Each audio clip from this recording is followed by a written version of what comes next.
Good evening, all, and welcome to the Coronacast Comedy Show. Here with me, Daliso Chaponda, a stand-up comedian who normally would be entertaining people in comedy clubs, in theaters around the world. But alas, because of the coronavirus, instead, I am in a kitchen entertaining you, people of Twitch, Facebook, YouTube, wherever you may be watching this from. You are all welcome. Today is a show where I am going to be doing jokes based on audience suggestions. So, over the course of the day, on Twitter, on Facebook, and on Instagram, I had a link up where I said, if you want me to make something funny, I should talk about it. So, what's the menu? What's coming up? So, I'm going to be talking about reality TV, suggested by Erin Lynn. I'm going to be talking about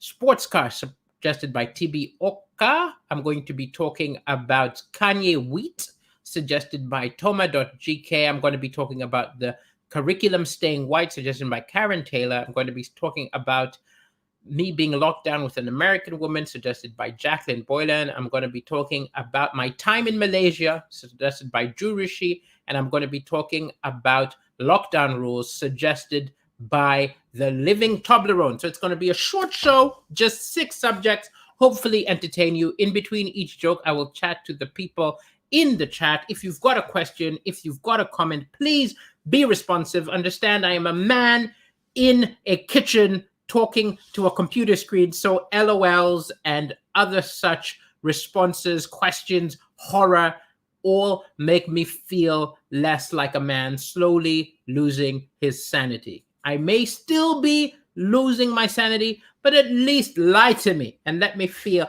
like I'm still sane. Hello to Sarah Hall. I'm doing well. I've had a good day. It was good weather. I went for a walk. I also I do Zoom calls for companies. If any of you has a company, this is one of the things that I offer. You can find out details about it at africancomedian.com.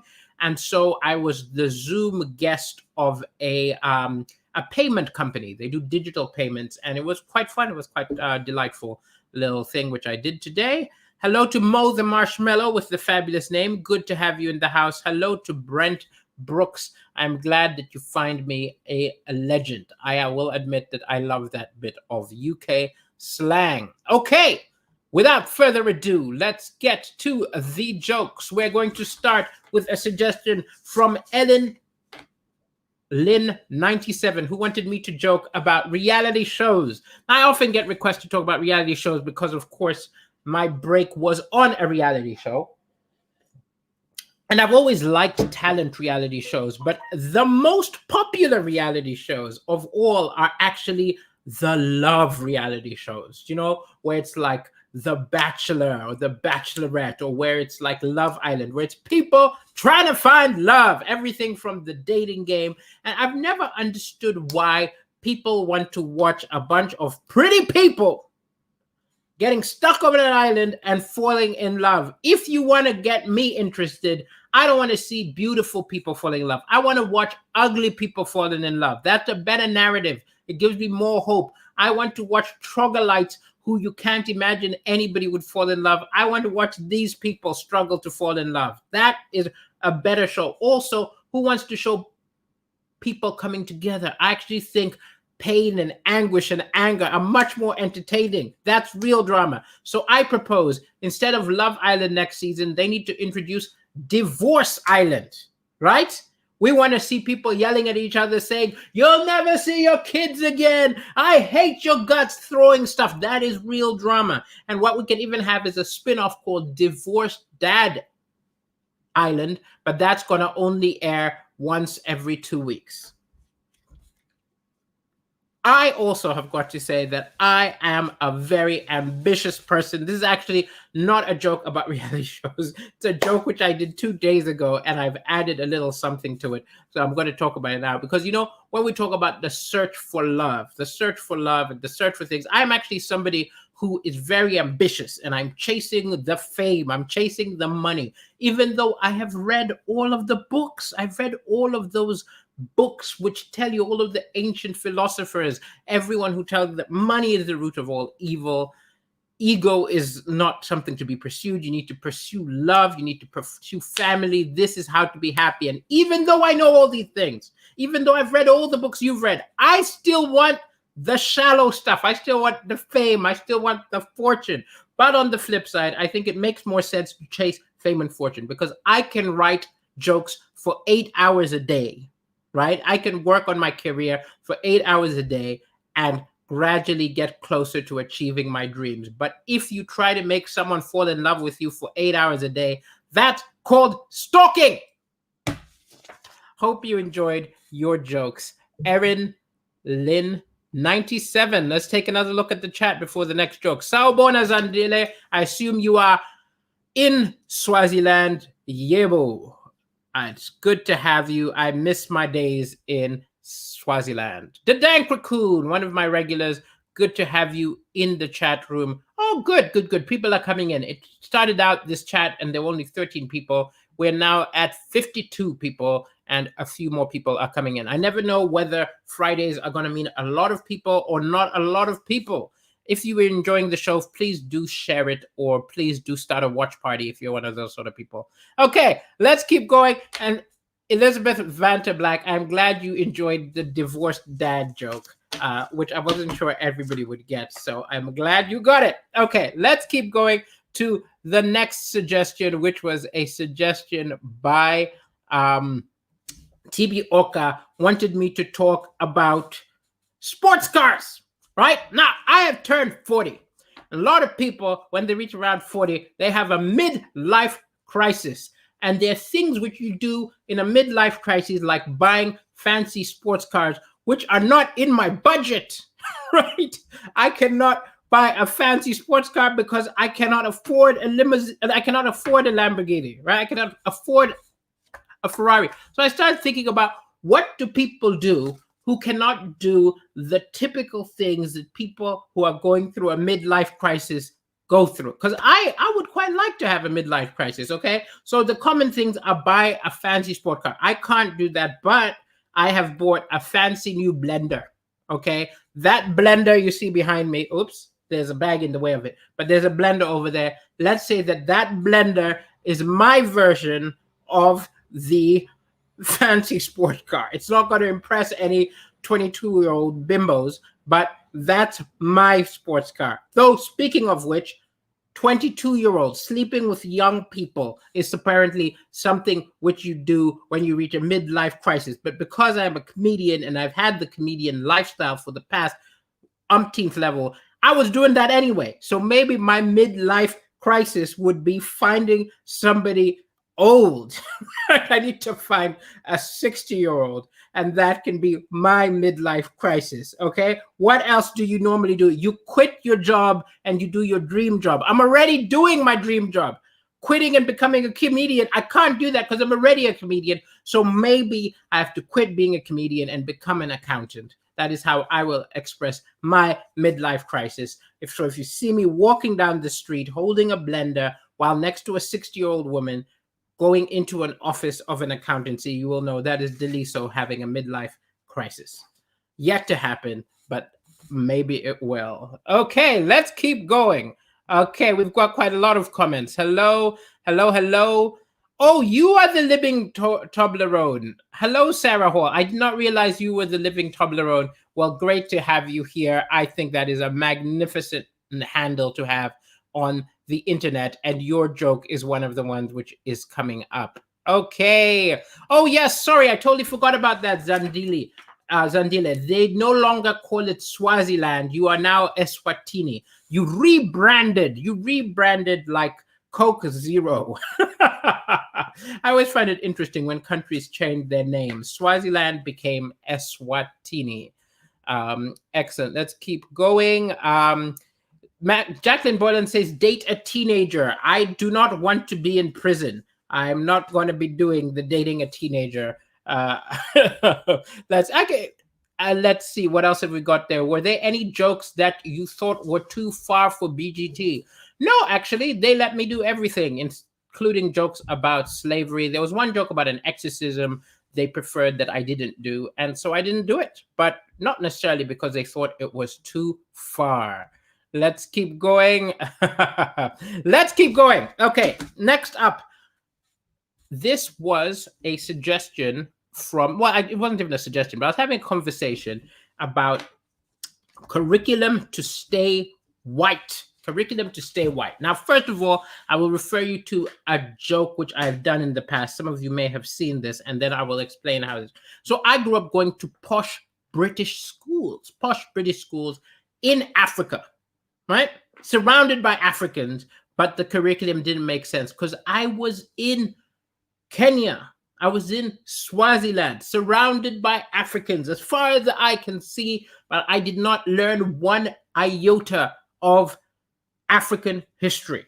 Until around 16, I didn't learn any African history. Despite being in Africa, I learned about Henry VIII. I learned about William the Conqueror, right? I did not learn any African languages. I did not learn Chichewa. I did not learn Swahili. I did not learn Siswati. I learned English, French, Latin. Latin is a dead language. There's no one walking around going, I'm a bow, I'm a bus, I'm a butt. It's a waste of time. My crazy school thought there's more chance I'm going to run into the ghost of Julius Caesar than another living, breathing African. And then I moved to the UK. I hear people saying, why do all these immigrants move here? And I'm like, well, you bloody prepared me. Where did you think I was going to go?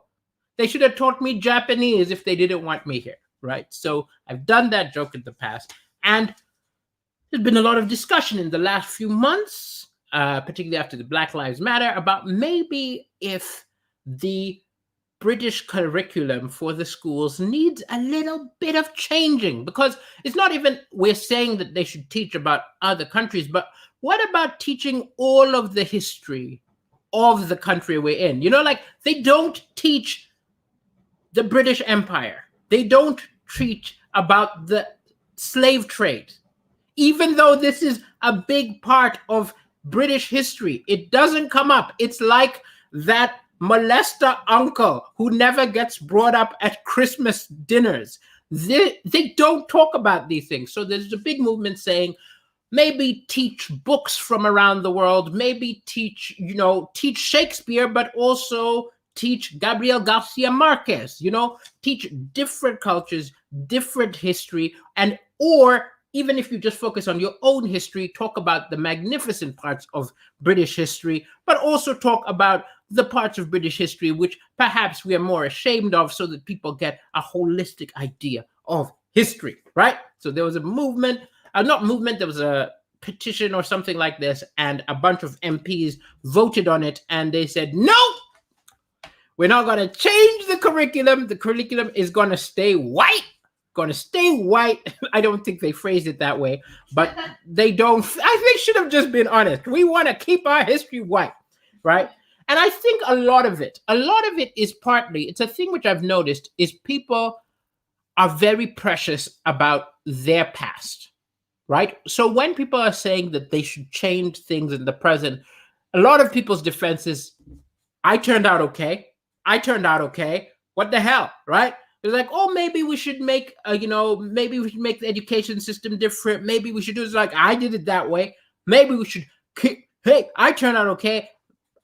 A, maybe you didn't. And B, just because you got through a crappy system doesn't mean that your children should stay within the same system. Those of you who are in the chat room, now we've got even more. I think we've got a big surge because it is Friday. This may actually be the most people I've had watching me live. I usually have people watch it later. It's great to have a lot of you in the chat room.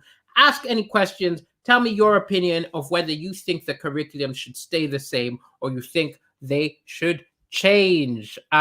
Elizabeth Vanda says that she wants to hear the exorcism joke. What you need to do is, after I finish this, go on YouTube and just put Chaponda Deliso exorcism, and I did it on the BBC, so it exists on the BBC.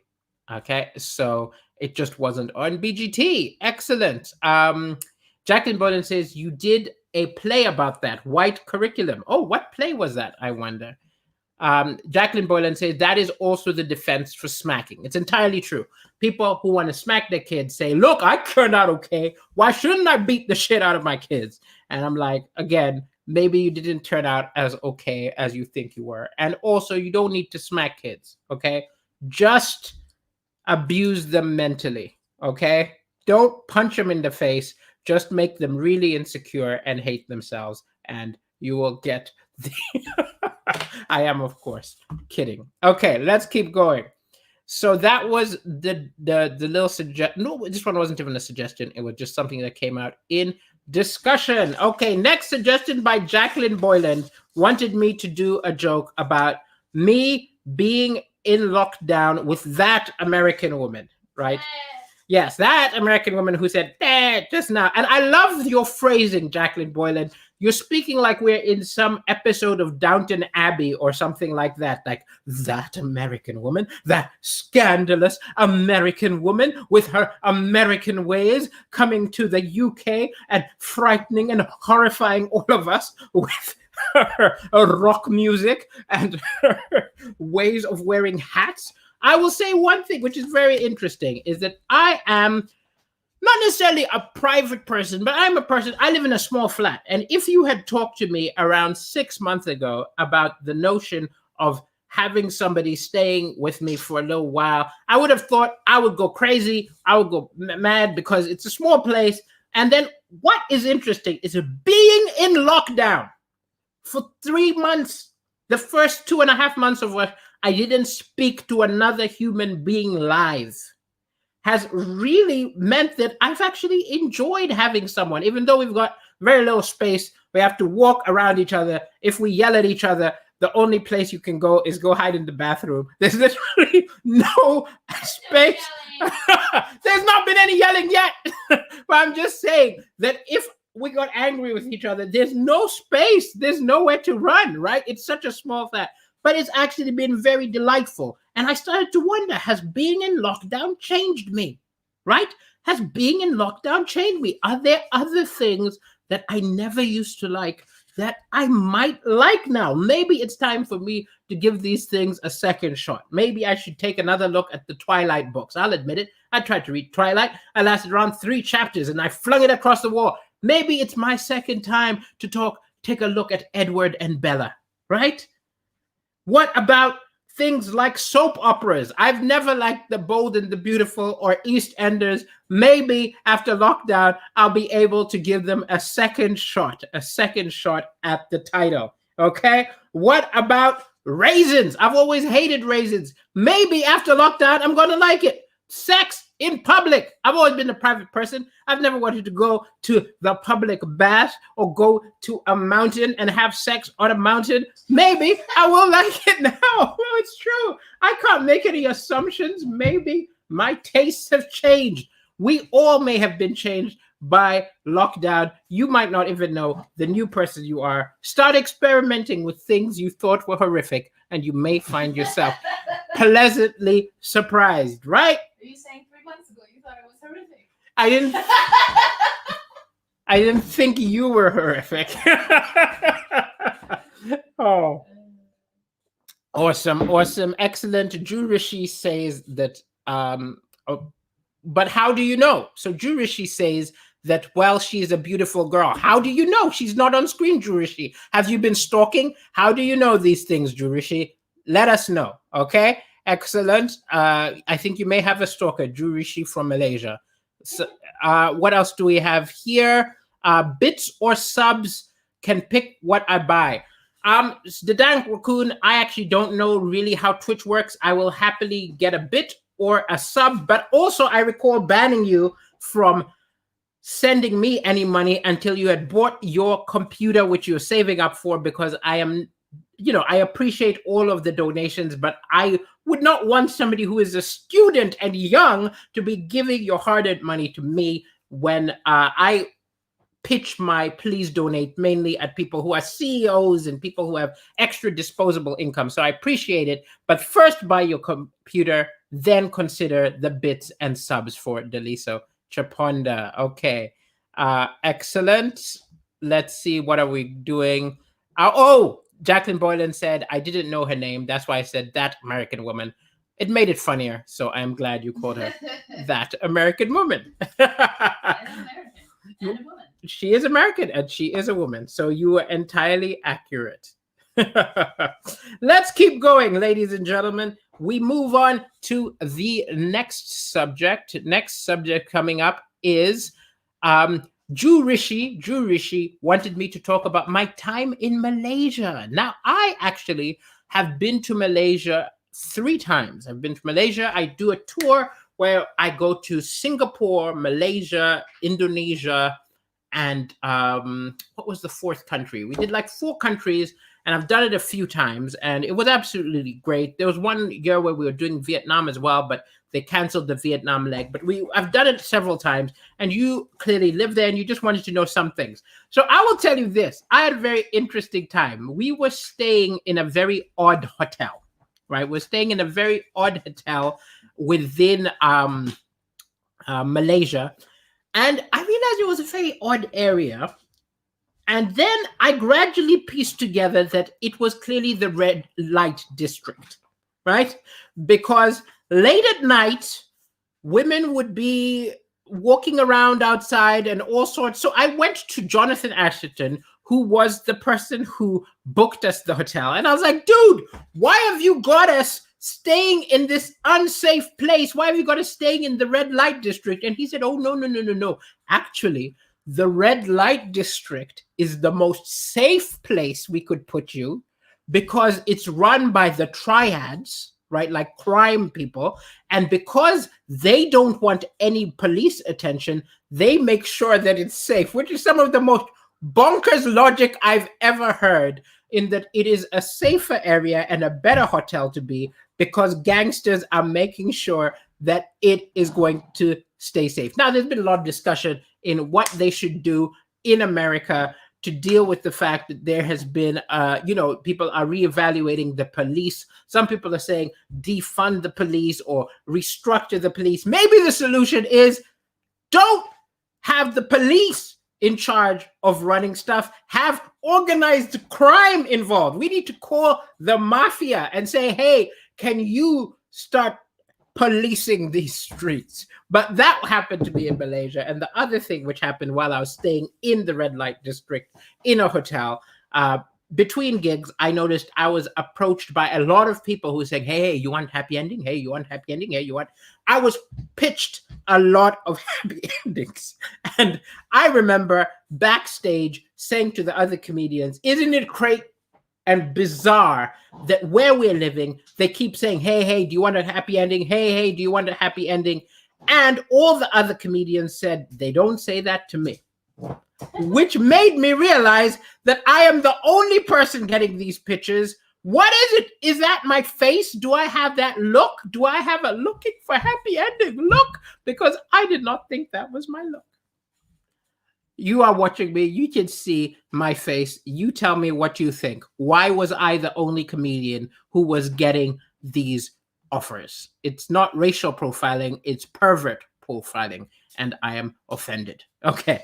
Let us keep going. Let's keep going. Hello. Glad you're enjoying the show. Excellent. How are we doing? Jurishi, you're going to assume that it must have been in Chowkit. Yeah, I think it was Chowkit. I think that was the name of the area. And was he lying to us? Is it actually safe? Because it felt like a lie. Okay, excellent. Entirely right. Okay, let's go. I think we've got 2 subjects left. We've got 2 subjects. Oh, no, we've only got 1 subject left. So this is going to be a very mini show, just a half an hour show.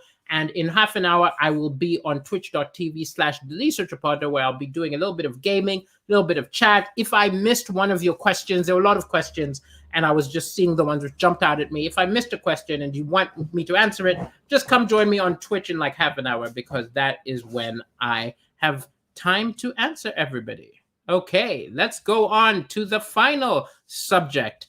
And this is somebody wanted me to talk about the lockdown rules. Living Toblerone, who is actually Sarah Hall, asked me, what are my views about the lockdown rules? Do I find them confusing? And yes, of course, the lockdown rules are very bizarre in the UK. They make no sense in multiple ways. There are things like you are not meant to have somebody who lives in a different house over at your house. But you can go to a pub where there are lots more people around, and apparently that is a less of a risk than the place you are. There are lots of contradicting things like them saying, oh, these are very important rules and they're going to come in within 8 days. If they were so important, why wait 8 days? Why not start them at the moment you announce them? There were so many contradictory rules, and I've talked about them a lot. One of them was, there was a loophole. If you are someone who wants to pick someone up and you don't live with them, just carry a lease. Give them your lease. They sign your lease. They come over in the morning, give them an eviction order. There are lots of ways around it. But currently in the UK, currently today,